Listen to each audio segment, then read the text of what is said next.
washalala wale au itakataka.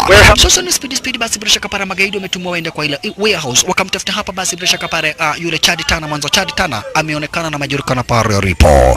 Chad Tana ameonekana na majulikana pale alipo. Kwa hivyo atafutwe sasa. Chad Tana atafutwe. Ameonekana na majulikana pale alipo. Kwa hivyo sasa hapa basi bila shaka pale ni atafutwe sasa. Check maneno. Alikuwa kwa warehouse.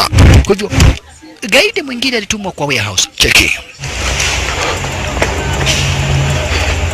Ndiyo huyo. Lakini wakati tu amefika Nerwa walijua ako kwa warehouse. Mwanzo Chad Tama alipiga simu. Chad Tana alipiga simu. Gaidi kufika Chad Tana ameshachomoka. Wale na kamwambia huyo jamaa hata hajamaliza dakika 5. Fuata yeye. Ni wakati tu ametoka kwa hivyo fuata yeye.